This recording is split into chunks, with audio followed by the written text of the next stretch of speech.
The Last Night of Rothenburg, Chapter 5, The Lost Twin. The fortress was quiet now, the sound of battle fading into the wind that swept through its broken walls. Bodies lay scattered, their blood soaking into the stone as the creeping death swirled in the air. But among the dead, one stood tall, his breath ragged, his hands shaking, not from exhaustion, but from the emptiness gnawing at his chest. He knelt beside his brother Magnus, whose life had been stolen not by an enemy in battle, but by the careless hand of a royal high above who hadn't cared which of the twins fell. It could have been him. It should have been him. Magnus had always been the stronger one, always led the way, always knew what to do. Now his eyes were wide and lifeless, his body a broken shell on the ground. The brute's chest heaved with each breath, a mix of rage and disbelief twisting inside him. He could still feel the strength in his hands, the power to crush, to destroy, but what was the point now? One royal had been dragged down and torn apart by his own hands, but it wasn't enough. The emptiness remained, and with it came the crushing silence of his brother's absence. "Are you staying here?" Wilhelm's voice cut through the stillness, distant, cautious. He had kept his distance, watching the brute as if sensing the turmoil that rippled beneath the surface. The brute didn't respond. He wasn't sure if he could. Isolde's voice joined the wind, low and cold. "They used you. You know that, don't you? They didn't care about your strength or your loyalty." The brute turned slightly, not looking at her, but listening. It was true, wasn't it? They had been nothing more than tools, dogs sent out to bite and snarl at their master's enemies. They hadn't seen it that way before. They hadn't seen anything but what lay in front of them: orders, fights, survival. But now Magnus was gone, and the one who gave those orders was gone too. "They shot him down like he was nothing," Isolde continued, her words sharp, laced with anger. "After everything you've done for them, after everything you killed for them, they didn't even care." The brute looked back down at his brother, at the arrow wound in his neck, still slick with blood. She was right. They hadn't cared. Wilhelm took a step closer, his voice steady but low. "We're going south. There's a place we've heard of. Soil towers, a chance to survive the creeping death. You could come with us." The brute said nothing, his eyes fixed on Magnus, his hands clenching and unclenching, as if trying to hold on to something that had already slipped away. "There's nothing left for you here," Isolde added. "But there's still a fight out there." The brute stood slowly, his massive frame towering over the others. He glanced once more at his brother's body, then turned toward the ruins of the fortress. The fight had ended, but the silence felt like a trap, a prison. He didn't know what was waiting out there in the world, but he knew he couldn't stay. Without a word, he began walking, following Wilhelm and the others as they left the ruins behind. They didn't ask his name, not at first. He didn't offer it. He was just a shadow, a giant that followed them southward, quiet and brooding, the weight of his brother's death a constant presence. One night, when the wind had died down and the fire flickered low, Wilhelm finally asked, "What brought you here?"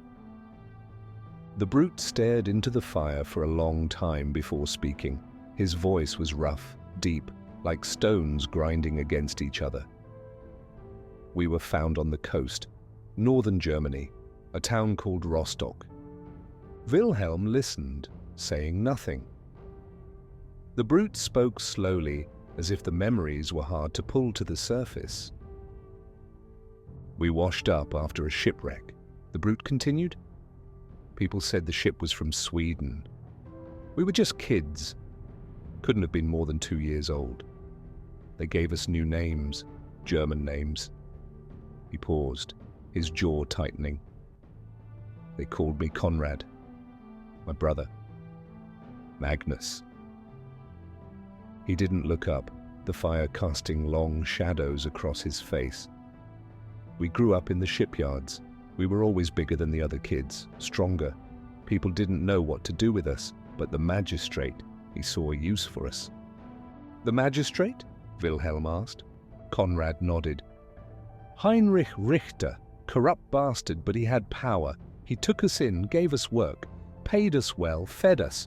We protected his shipments, scared off his rivals, did what needed doing. And what happened when the creeping death came? Wilhelm's question hung in the air. The town was already rotting by then, people starving, fighting over scraps. The magistrate locked himself in his building, made us go out to scavenge. We did it because he took care of us. We didn't question it. Conrad's hands tightened around the hilt of the axe he carried. His eyes darkened, staring into the flames. Then the food riot started. People were desperate. They came for the building. Magnus and I, we killed them. We killed them all. He fell silent for a moment, the crackling of the fire the only sound. Wilhelm said nothing, allowing him the space to continue. After that, something changed. The town was dead. The people, they were gone. Our family, those who took us in, they left. Tried to sail away to somewhere safer. They offered to take us, but we stayed. We stayed because of him. The magistrate, Wilhelm guessed. Conrad nodded. He was all we had, so we protected him, scavenged what little we could. But one night, there was nothing left. No food, no hope. He sent us out again, into the cold, to look for anything that could keep us alive. When we came back with nothing, he turned on us. Conrad's face twisted, the memory still fresh. Magnus tried to reason with him, but the old bastard didn't care. He yelled, screamed at us, called us useless. That's when we killed him. Wilhelm didn't react, but he could see the strain in Conrad's eyes, the weight of what he had done. What happened after? After that, we wandered. Conrad's voice was lower now, the firelight casting deep shadows on his face. We headed south, through the frozen lands. There was nothing left in Rostock, nothing but ghosts and ruins. Everywhere we went, the creeping death had touched it. The air was thick with poison, the people half dead, starving. So we took what we needed. He paused, as if gathering his thoughts. We killed anyone who got in our way. Wilhelm stayed silent, his eyes flicking between the brute and the fire, sensing that the worst of the story was yet to come. It was the winter, Conrad continued, his gaze distant. Cologne. We found a castle there, deep in the cold. It was one of the last strongholds in the region. The people inside thought they could wait out the creeping death, thought they could live behind their walls forever. His jaw clenched, the memory of what they had done weighing heavily on him. They didn't stand a chance. Magnus and I, we tore through them, killed anyone who stood in our way, took their food, their supplies. We didn't care who they were, women, children, didn't matter. We were hungry. We were animals. The silence stretched, heavy and cold. Conrad's breath came out in slow, steady bursts, like a man forcing himself to hold back something deeper, darker. But it was there, in that castle, we heard about the water fortress. His eyes flickered toward Wilhelm, something sharp beneath the surface. Some of the people there, they'd heard rumors of a place in the Alps where the royals had built machines, contraptions to collect clean water from the sky. Conrad's voice dropped lower, barely a growl. That's why we went south. We thought maybe we could find something. Maybe we could survive. Wilhelm nodded, taking in the weight of the brute's story. He didn't press for more. Conrad had given enough. "You're with us now," Wilhelm said finally, his voice quiet but firm. "That's all that matters."